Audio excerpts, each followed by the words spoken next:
गण doctor PT Usha आज हमारे पेरिस ओलंपिक्स में भाग लेने वाले सारे एथलीट्स आपके साथ वार्ता करने के लिए आए हैं।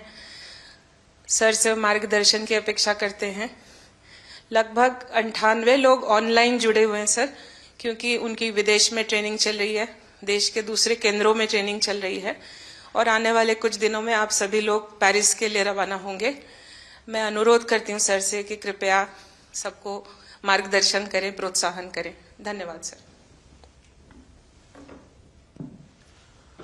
आप सबका स्वागत है और जो साथी सब ऑनलाइन जुड़े हैं उनका भी स्वागत है।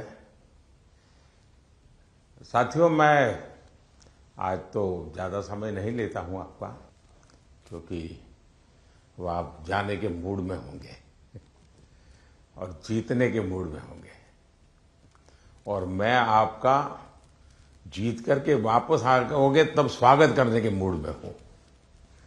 और इसलिए वैसे मेरी कोशिश रहती है कि खेल जगत से जुड़े हमारे देश के जो सितारे हैं उनसे मिलता रहूं, नई चीजें जानता रहूं, उनके प्रयासों को समझता रहूं और सरकार के नाते अगर व्यवस्था में कुछ बदलाव लाना है, कुछ प्रयास बढ़ाने हैं तो इस दिशा में कुछ काम करता रहूं। और मेरी कोशिश ये रहती है कि सबसे डायरेक्ट इंटरेक्शन करूं ताकि फर्स्ट हैंड इन्फॉर्मेशन मिलती है। खेल का एक स्वभाव होता है जी, हर विद्यार्थी का जैसे रहता है, जब वो पेपर देने जाता है एग्जाम के लिए तो पूरे घर को ऐसा विश्वास देता है कि बस आप चिंता मत कीजिए, मैं रैंक लेकर के आने वाला हूं। और जब उसको तो पता चल जाता है एग्जामिनेशन में कि क्या हो रहा है, क्या कर पाएगा, ठीक गया नहीं गया, तो निकलते ही शुरू कर देता है। पंखे की आवाज बहुत आ रही थी, खिड़की खुली थी तो मजा नहीं आ रहा था, टीचर बार बार मेरी तरफ देखते थे। तो आपने देखे होंगे ऐसे स्टूडेंट्स, उनके पास बहुत सारे बहाने होते हैं और हमेशा वो परिस्थितियों को दोष देते हैं और ऐसे लोगों की कभी जीवन में प्रगति नहीं होती है। वो बहाने बजाने में मास्टर हो जाते हैं लेकिन प्रगति नहीं कर पाते। लेकिन मैंने देखा है कि मैं कई खिलाड़ियों को जानता हूं, वे कभी भी परिस्थितियों को दोष नहीं देते। वो हमेशा कहते हैं कि जी मुझे वो टेक्निक मेरे लिए नई थी, वो जो करता था मैंने अंदाज नहीं लगाया कि वो भी एक तरीका हो सकता है। कहने का तात्पर्य है कि दोस्तों, हम खेलने के लिए जा रहे हैं, हम अपना बेस्ट परफॉर्मेंस के लिए जा रहे हैं, लेकिन ओलंपिक सीखने का भी बहुत बड़ा मैदान होता है। अब तो एक तो मैं अपना खेल खेलूं और टेलीफोन करके सबको बताता रहूं, देखिए आज ऐसा रहा वैसा रहा। दूसरे होते हैं बाकी हर खेल देखने जाते हैं, फलाना देश कैसे खेल रहा है, टिकना देश कैसे खेल रहा है, और वो चीजों को पूरी तरह ऑब्जर्व करता है, कोशिश करता है एब्सॉर्ब करने की और आकर के अपने कोच को भी बताया कि यार भाई मैंने देखा उसने तो बड़ा कमाल कर दिया था लास्ट मोमेंट, अब मुझे भी बताइए वो क्या टेक्निक थी। कभी उस वीडियो को लेकर के 10 बार देखता है कि उसने कैसे उसको पलटा था। तो इन्हें जो सीखने की वृत्ति से काम करता है उसके लिए सीखने के बहुत अवसर होते हैं। जो शिकायत में जीना चाहता है उसके लिए भी अवसरों की कमी नहीं होती है। दुनिया के समृद्ध देश भी उत्तम से उत्तम सुविधाओं के साथ आए हुए लोग भी शायद शिकायत करते हुए नजर आएंगे और हमारे जैसे देश के लोग जाते हैं, कई कठिनाइयां होती है, बहुत सी असुविधाएं होती है, लेकिन दिल में उसके मन में रहता है मेरा देश, मेरा तिरंगा झंडा, और इसलिए वो कठिनाइयों को, असुविधाओं को बिल्कुल साइड में रखता है, वो अपने मिशन के लिए लग जाता है। और इसलिए साथियों, मुझे पक्का विश्वास है कि इस बार भी खेल के मैदान में आप भारत का नाम रोशन करके आएंगे। जो पहली बार जा रहे हैं, जिनको ओलंपिक में जाने का पहला मौका मिल रहा है, ऐसे कौन कौन है? अच्छा, बेटियों की संख्या ज्यादा है, पहलवानों की संख्या ज्यादा है? अच्छा, जो पहली बार जा रहे हैं उनके मन में क्या चल रहा है, मैं जरा सुनना चाहूंगा, आप क्या सोच रहे हैं? आप में से कोई भी बताए। हाँ बताइए, आप कुछ कहना चाहती हो ना, ये पीछे। हाँ हाँ बताइए। हाँ, अपना परिचय बता दीजिए। और मैं रमिता जिंदल हूँ। एयर राइफल शूटिंग में मैं पहली बार ओलंपिक्स में जा रही हूँ, तो I am very excited to go because Olympics में जाने का सपना तो स्टार्टिंग से ही था मेरा, जब से स्पोर्ट्स स्टार्ट किया है मैंने। तो मुझे काफ़ी एक्साइटमेंट भी है और साथ में मोटिवेशन भी है काफ़ी कि देश के लिए मैं कुछ अच्छा करके आऊँ वहाँ। आपकी ट्रेनिंग कहाँ कहाँ हुई है? मैं हरियाणा से हूँ, बट मैं ट्रेनिंग चेन्नई में करती हूँ। परिवार में भी और कोई खेल जगत से जुड़े हुए थे कि आपने नहीं शुरुआत की? नहीं, मैंने ही शुरुआत की है। अच्छा, वरना हरियाणा में तो हर घर में खिलाड़ी मिलेगा। बैठिए। और कौन कुछ बताएंगे अपना, जो पहली बार जा रहे हैं? बेटियां तो बहुत बता सकती है। दीजिए, वो बोलेगी कुछ। हाँ, मेरा नाम ऋतिका है और मैं हरियाणा रोहतक से हूँ और मैं बहुत खुश हूँ, मैं पहली बार जा रही हूँ। एक्साइटमेंट भी बहुत है कि मैं अपना मैट पे प्रदर्शन दिखाऊंगी, पूरे देश की नज़र मुझ पे होगी और सभी लोग दुआ भी कर रहे हैं और मैं भी अपना 100% दूंगी। शाबाश। और बोलिए ना। हाँ दीजिए, आप संकोच कर रही है, बोलना है, आपको बॉडी लैंग्वेज कह रही है। मेरा नाम अंतिम पंगाड़ है और मैं 53 kg में रेसलिंग करती हूँ। मैं अभी 19 साल की हूँ और मैं ओलंपिक खेलने जाऊंगी। बहुत खुशी है मुझे कि भाई अभी तक ओलंपिक में सिर्फ कुश्ती में एक ही मेडल आया लड़के का, और वो भी ब्रॉन्ज आया, तो मैं चाहती हूँ मैं इससे भी अच्छा मेडल लेके आऊँ। शाबाश। अच्छा, आप में से 18 से भी कम उम्र के कौन कौन है जिनकी एज 18 से कम है? एक, हाँ बताइए बेटा। हाँ। Hi, I'm Dinidhi Desingu. I'm 14 years old. I'm from Kerala, but I represent Karnataka generally. I am really excited to go to the Olympics this year as being a part of Team India. It's a great honor and a great privilege that I got to be a part with such an amazing team this year. I know that it's just the start of my journey, and I know that there's a long, long way to go for me and for all of us over here. I hope that we all make our country proud, and I hope that we come back with great achievements and lifetime goals. Wish all the best. अच्छा, जो लोग 3 बार से ज्यादा बार Olympic में गए हैं, ऐसे कौन कौन है? More than 3 times. हाँ, जरा उनसे सुनेंगे। हाँ, मोर देन 3 टाइम्स। हाँ बताइए। हाँ, कहिए, झारखंड वालों को तो छूट है कुछ भी बोलने की। नमस्ते सर, मेरा नाम दीपिका कुमारी है, मैं आर्चरी को रिप्रेजेंट करती हूँ। सर बहुत खुशी है और कि ये चौथा ओलंपिक है मेरा और मैं बहुत एक्साइटेड हूँ और ये काफ़ी एक्सपीरियंस है, तो मैं उस एक्सपीरियंस को चाहूँगी कि उस एक्सपीरियंस को यूज़ करूँ और उसी जोश और उसी कॉन्फिडेंट के साथ रिप्रेजेंट करूँ और अपना 200% दूँ। Thank you. अच्छा, आप जो यहाँ नए खिलाड़ी पहली बार जा रहे हैं, उनके लिए क्या संदेश देगी? जो पहली बार जा रहे हैं इस टीम में, सर मैं बोलूँगी कि डेफिनेटली कि एक्साइटमेंट बहुत ज़्यादा होता है, बट मैं उनको बोलूँगी कि उस चकाचौंध में वो ना घुसे, जितना हो सके वो खुद पे फोकस करे और इंजॉय करे, पर पूरे फोकस के साथ, पूरे सेल्फ कॉन्फिडेंस के साथ। और मैं ये बोलूँगी कि मेडल जीतना है उसके पीछे ना भागे, वो परफॉर्म करे, अच्छा परफॉर्म करे ताकि मेडल उनके पास आए। अब 3 बार आप हुआ ही, पहली बार गई, उसमें कुछ सीखा होगा, कुछ आपने आकर के उसको प्रैक्टिस किया होगा। दूसरी बार गई, कुछ और सीखा होगा।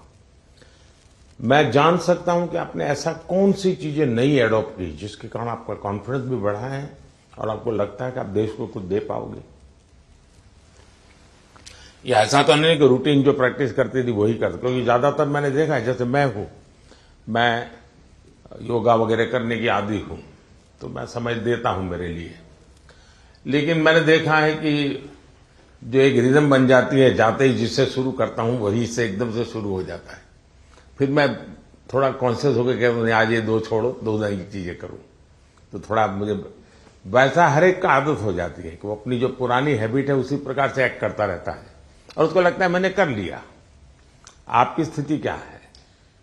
सर जो पुरानी अच्छी आदत है उसको कंटिन्यू करते हैं, और जैसे लास्ट टाइम कोई भी मैच से अगर हम हारते हैं तो उससे सीखते हैं और प्रैक्टिस में आके वो गलती ना करें, उसको हम हर दिन रिपीट करते हैं ताकि वो हमारे आदत में उतर आए, जो अच्छी आदत है वो उतर आए, और वही चीज हम कंटिन्यू करने की कोशिश करते हैं। कभी कभी बुरी आदत भी तो आदत बन जाती है, शरीर का हिस्सा बन जाती है। सर होता है ऐसा, बहुत बार होता है कि बुरी आदत लग जाती है, बट हम खुद को बात करते हैं खुद से और रिमाइंड कराते हैं कि ये चीजें हमको कैसे कन्वर्ट करनी है अच्छी चीजों में। और कौन है जो 3 बार जाकर के आए हैं? नमस्ते सर, मैं पोअम एमआर एथलेटिक्स से हूँ।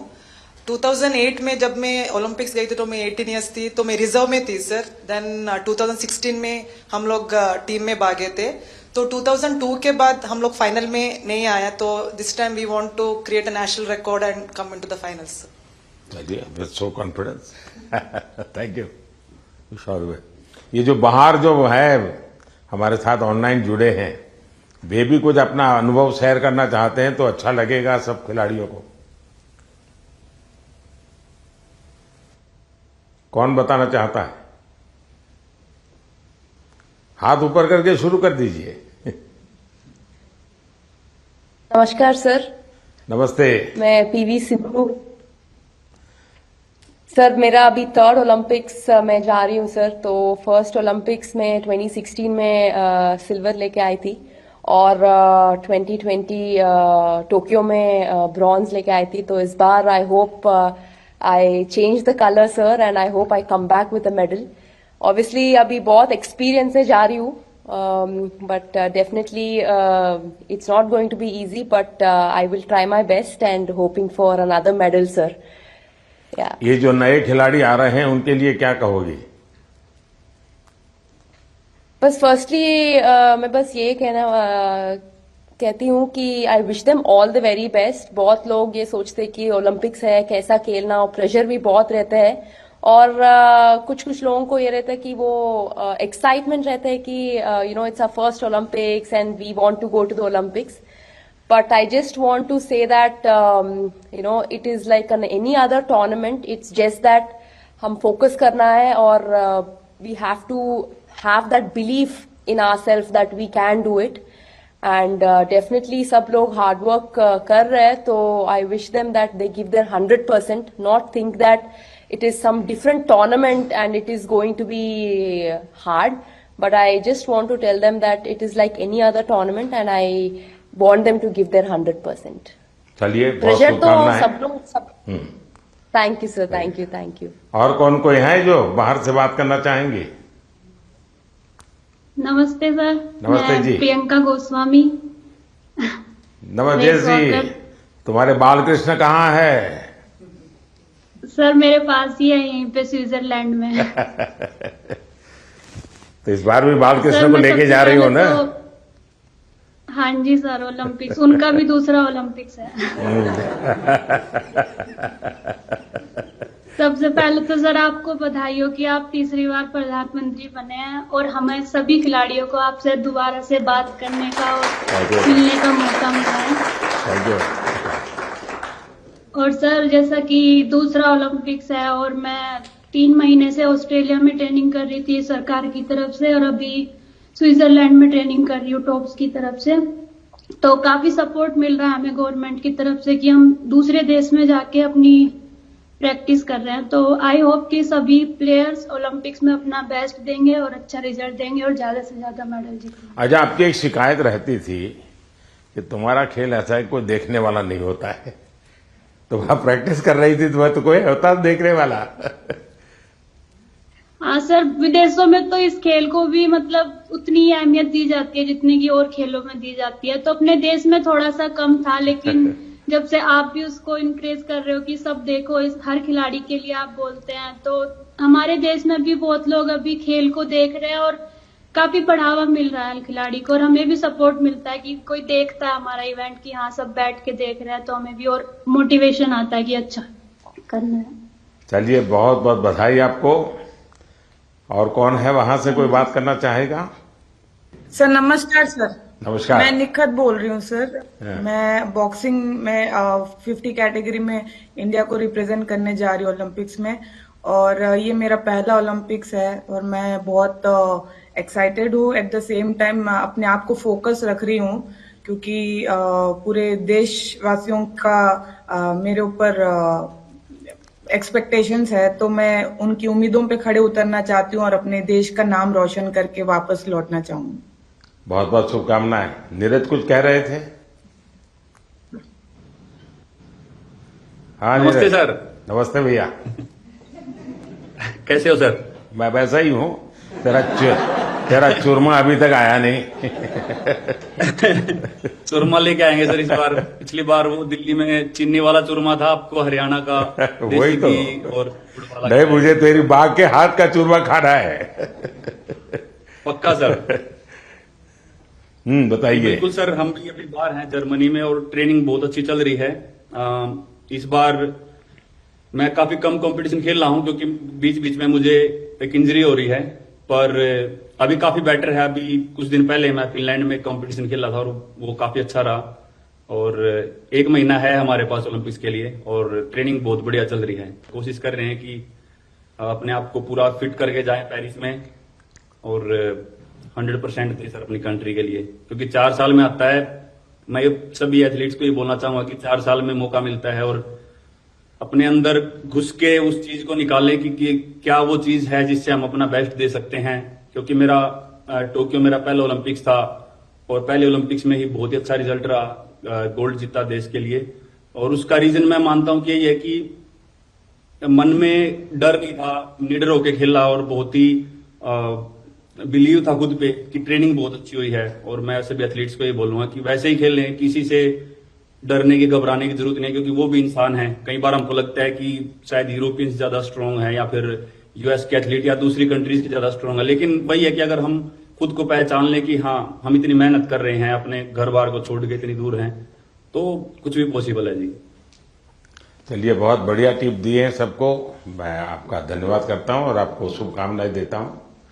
आपका स्वास्थ्य अच्छा रहे, 1 महीने में कोई नई इंजरी ना हो भाई। बिल्कुल सर, वही कोशिश कर रहे हैं।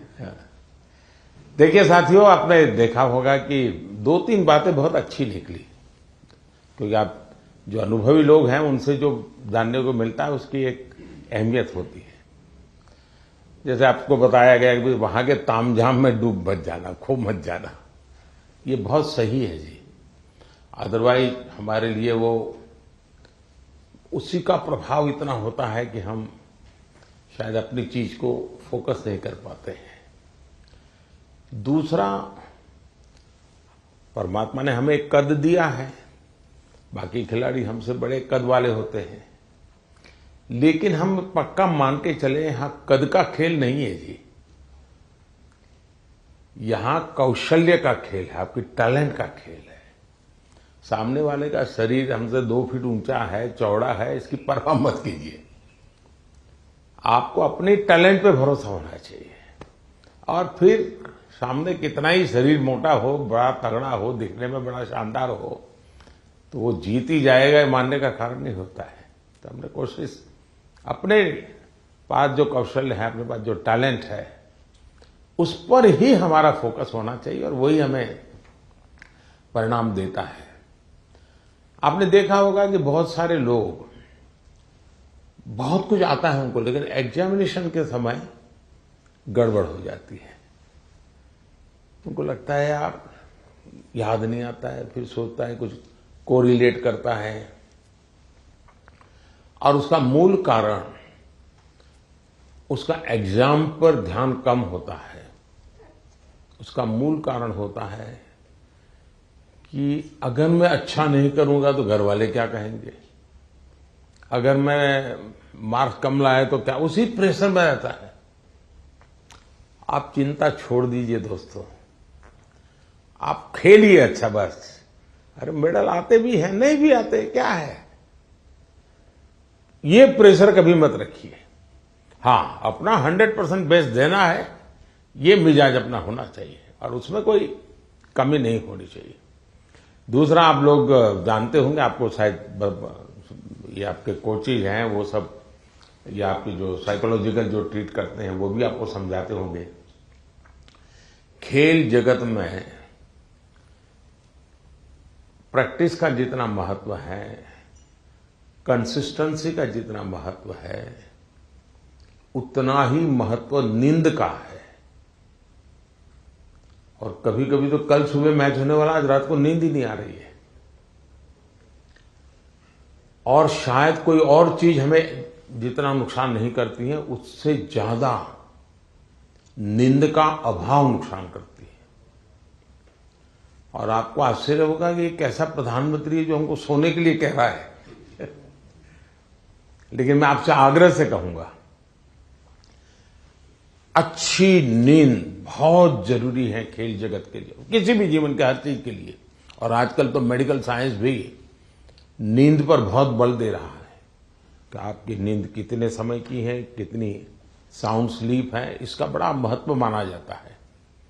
और नया मेडिकल साइंस में इन चीजों को बड़ा स्वीकार किया जा रहा है, और इसलिए कितना ही एक्साइटमेंट क्यों ना हो जी, आप नींद पक्की करके, वैसे आप लोग मेहनत इतनी करते हैं कि आपको नींद आना बहुत स्वाभाविक होता है, क्योंकि आप गहरी नींद में चले जाए तो इतनी मेहनत करते हैं शरीर से।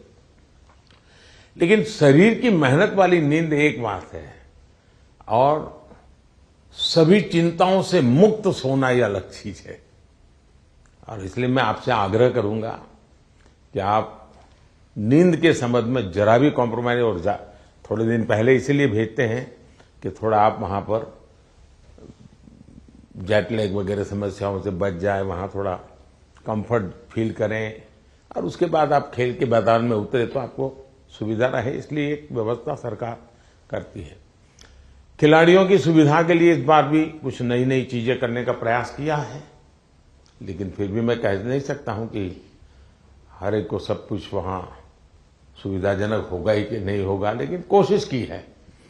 इन दिनों हम वहां के जो भारतीय समुदाय है उनको भी जरा एक्टिवेट करते हैं, उनको मोबिलाइज करते हैं, जरा आप भी हमारे खिलाड़ियों के साथ जरा जुड़िए। कुछ डिसिप्लिन रहती है, इसलिए उतने तो निकट नहीं रह सकते, लेकिन फिर भी वो ख्याल रखते हैं, चिंता करते हैं।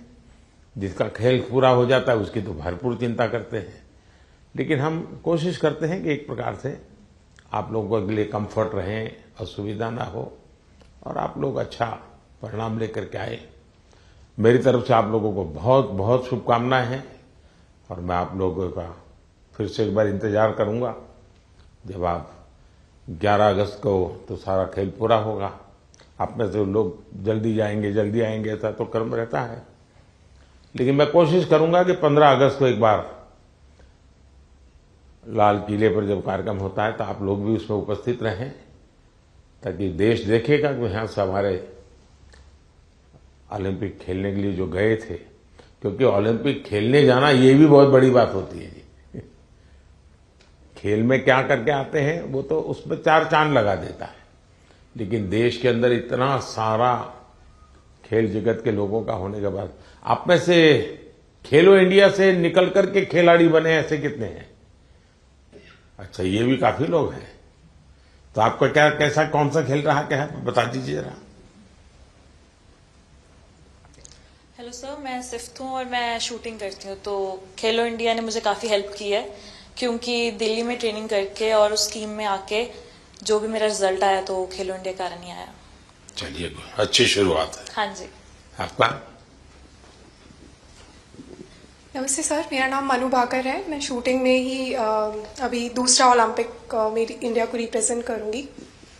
2018 में जो फर्स्ट एडिशन था खेलो इंडिया स्कूल गेम्स का, उसमें मैंने नेशनल रिकॉर्ड के साथ गोल्ड मेडल जीता था और वहीं से उसके बाद मैं टॉप्स के कोर ग्रुप में आ गई थी। और तब से बस यही था कि इंडिया की जर्सी चाहिए और इंडिया के लिए खेलना है। और खेलो इंडिया एक ऐसा प्लेटफॉर्म था जो बहुत सारे लोगों को उसने एक मार्गदर्शन दिया है और आई थिंक वहाँ से काफ़ी सारे एथलीट्स ऐसे हैं जो आज मैं अपनी टीम में देखती हूँ, मेरे साथ भी खेलते हैं और मेरे से जूनियर भी हैं जो खेलो इंडिया से आए हैं। और उसकी एक बड़ी स्टेप होती है टॉप्स, जो मुझे 2018 से ही उसका सपोर्ट मिला है और मैं बहुत ही शुक्रगुजार हूँ कि इनकी सपोर्ट की वजह से जो एक खिलाड़ी की छोटी छोटी समस्याएं होती हैं वो उनका हल निकाल देते हैं। तो आई थिंक बहुत मेजर रोल प्ले किया है मेरे लिए तो खेलो इंडिया ने और टॉप्स ने। सो जी सर, जो आज मैं यहाँ हूँ मैं उसके काफ़ी हद तक उसका सहारा रहा है। जी शुक्रिया सर। चलिए, बहुत शुभकामनाएं आपको। और कोई है जो कुछ कहना चाहते हैं, आप अपने हिसाब से कुछ बात बताना चाहते हैं? हाँ, नमस्कार सर, मैं हरमनप्रीत सिंह हूँ हॉकी टीम से।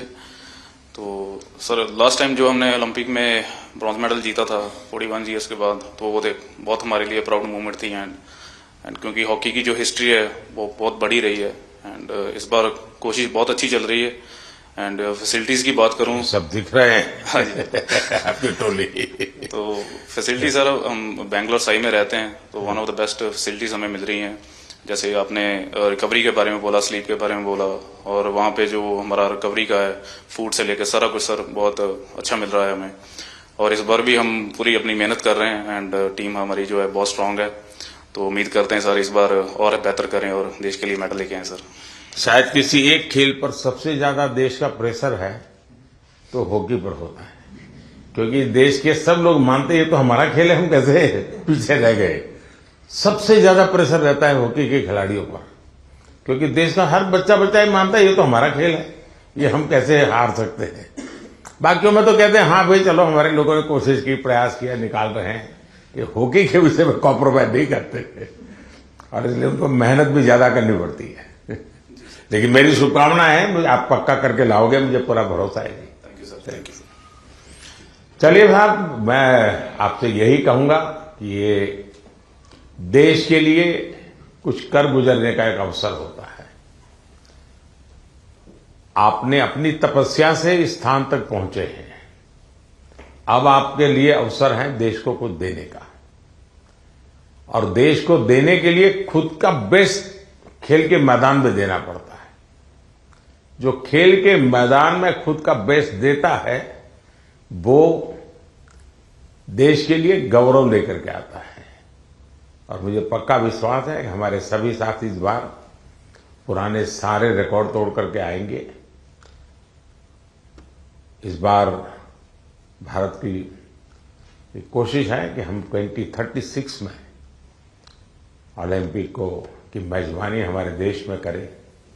उससे भी एक बड़ा माहौल बनता है कि हमारी दिशा में हम प्रयास कर रहे हैं और हो सकता है शायद अभी तैयारियां इंफ्रास्ट्रक्चर के लिए जो चाहिए उस पर काम काफी चल रहा है। जो भी एक्सपर्ट लोग हैं उस पर काम कर रहे हैं। आप लोग भी अगर खेल के बाद, खेल के पहले तो मैं नहीं कहूंगा, वहां व्यवस्थाएं क्या, इस बार फ्रांस में अलग अलग शहरों में ओलंपिक हो रहा है और एक तो पूरा बहुत दूर एक आइलैंड पे हो रहा है। तो एक अलग प्रकार का ही वहाँ माहौल रहेगा, लेकिन फिर भी वहाँ की व्यवस्थाओं में अगर आपकी रुचि हो, उसको ऑब्जर्व करें, उसको अगर नोट करें, क्योंकि खिलाड़ियों से जो इनपुट मिलता है, तो जब हम 2036 की तैयारी करेंगे तो वो इनपुट बहुत काम आएगा कि भाई वहाँ ये था, वहाँ वो था, वहाँ इस चीज़ की कमी थी, वहाँ उस चीज़ की कमी थी। तो ऐसी चीज़ें भी अगर आप ऑब्जर्व करके आएंगे तो 2036 के लिए हमें जो करना है उसमें हमें बहुत सुविधा मिलेगी। तो मेरी तरफ से आप सबको बहुत बहुत शुभकामनाएं। धन्यवाद।